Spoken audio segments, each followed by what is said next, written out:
ఇలా మల్లన్న సాగర్ నుంచి గోదావరి జలాలను ఈ హైదరాబాద్ నగరానికి తాగడానికి తేవాలే. అదే విధంగా ఉస్మాన్ హిమాయత్ సాగర్లను ప్రక్షాళన చేసి మూసిని పునరుద్ధరించాలంటే గోదావరి జలాలు తరలించాలి. దానికి ఒక 7,000 కోట్ల రూపాయలు అవుతాయి. ఎంత తెస్తావో మోడీ దగ్గర ఈరోజు తెలంగాణ ప్రజలకు సమాధానం చెప్పు కిషన్ రెడ్డి. అదే విధంగా రీజనల్ రింగ్ రోడ్డు నిర్మించాలంటే 35,000 కోట్ల రూపాయలు అవుతాయి. కేంద్ర ప్రభుత్వం నుంచి ఎన్ని నిధులు తెస్తావో తెలంగాణ ప్రజలకు జవాబు చెప్పాలి కిషన్ రెడ్డి నువ్వు. అదే విధంగా ఔటర్ రింగ్ రోడ్డు నుంచి రీజనల్ రింగ్ రోడ్డుకు రేడియల్ రోడ్ చేయాలంటే అది ఇంకొక 15,000 కోట్ల రూపాయలు అవుద్ది.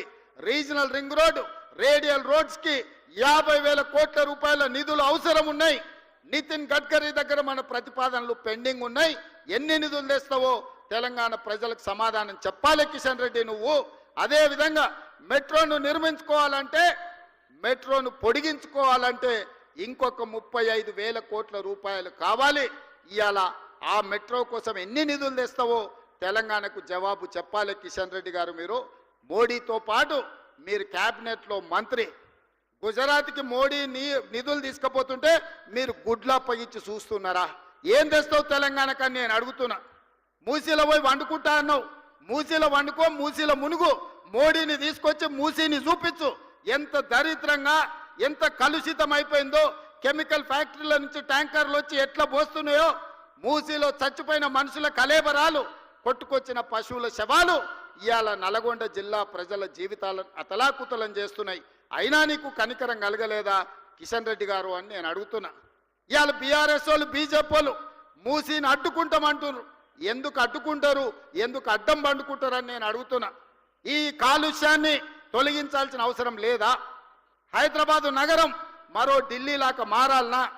ఈ కాలుష్యంతో మనం బతకలేని పరిస్థితి వచ్చి మళ్ళీ అడవుల్లోకి పోయి ఆది మానవుల్లాగా మనం బతకాలనా? లేకపోతే అధునాతనమైన నగరంలో ఈరోజు మనం నివసించాలనా? తెలంగాణ సమాజం ఆలోచన చెయ్యాలి. ఈ నగరం మనది.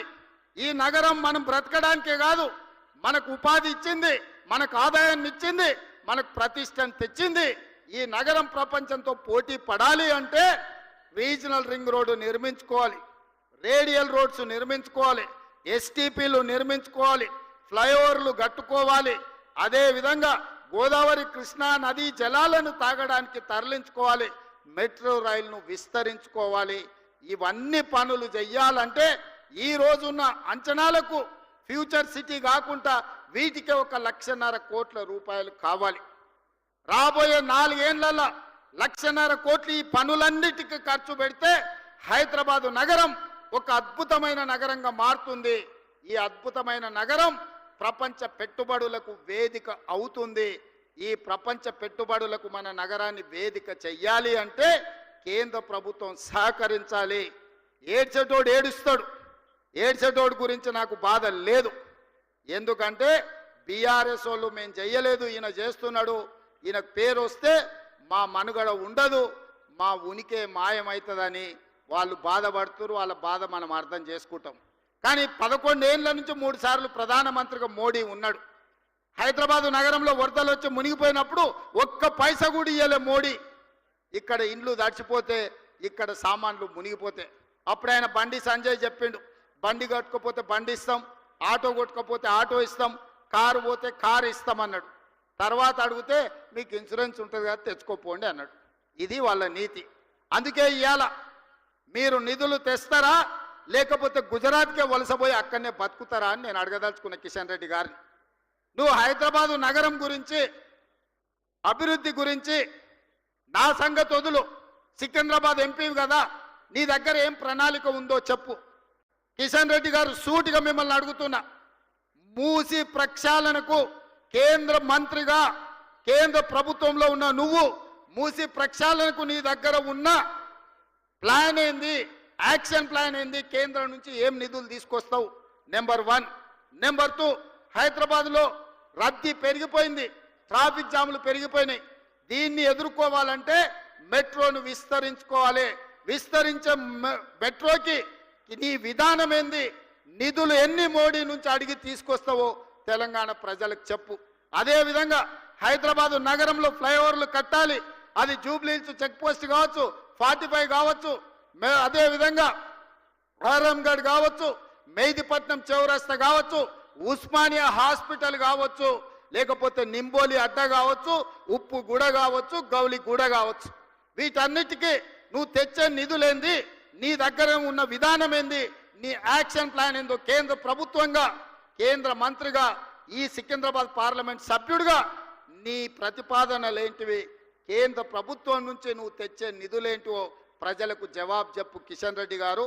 మేము ఏం చేస్తామన్నా దాన్ని అడ్డుకుంటామని నువ్వు అంటున్నావు. మంచిది, నా ప్రణాళికలు నీకు నచ్చలేదు, నువ్వు అడ్డుకుంటా అంటున్నావు కదా.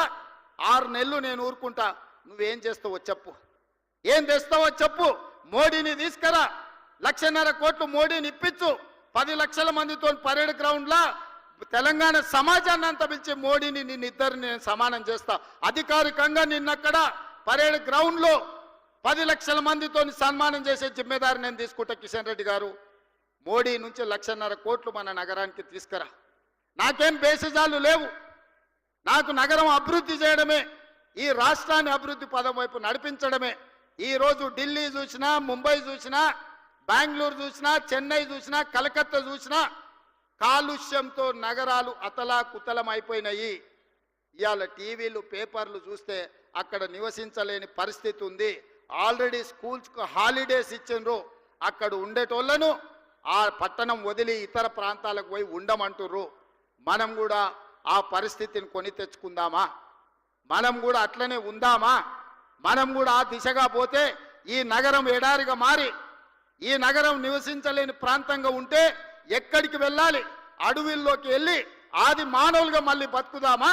లేకపోతే ఈ నగరాన్ని అత్యాధునిక నగరంగా తీర్చిదిద్ది ఫ్యూచర్ సిటీ కట్టుకొని ఆర్టిఫిషియల్ ఇంటెలిజెన్స్ తీసుకొచ్చి ఎలక్ట్రిక్ ఇన్వెస్ట్మెంట్స్ తీసుకొచ్చి ఫాక్స్కాన్ లాంటి పెద్ద కంపెనీలను తీసుకొచ్చి అక్కడ ఒక స్పోర్ట్స్ యూనివర్సిటీ, అక్కడ కావాల్సిన అన్ని రకాల వసతులు తీసుకొచ్చి అభివృద్ధి చేసుకుందామా లేదా?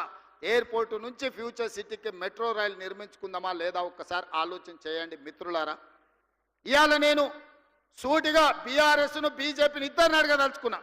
10 ఏళ్ళు ఈయన అధికారంలో ఉన్నాడు, 11వ సంవత్సరం ఆయన అధికారంలో కొనసాగుతుండు. మీరు చేసిన దాని మీద చర్చ చేద్దాం, దానికి మేము సిద్ధం. పోనీ ఎట్లా చేస్తే బాగుంటుందో మీ పాలసీ డాక్యుమెంట్ మాకు ఇవ్వండి. బీఆర్ఎస్ 10 ఏళ్ళ అనుభవం చంద్రశేఖరరావు గారికి ఉంది, మున్సిపల్ శాఖ, ఐటీ శాఖ మంత్రిగా, ఇండస్ట్రియల్ మినిస్టర్గా కేటీఆర్ గారికి ఉంది. తండ్రి కొడుకులు కలిసి ఒక ప్రణాళికను తయారు చేసి పాలసీ డాక్యుమెంట్ తెలంగాణ సమాజానికి చూపించండి.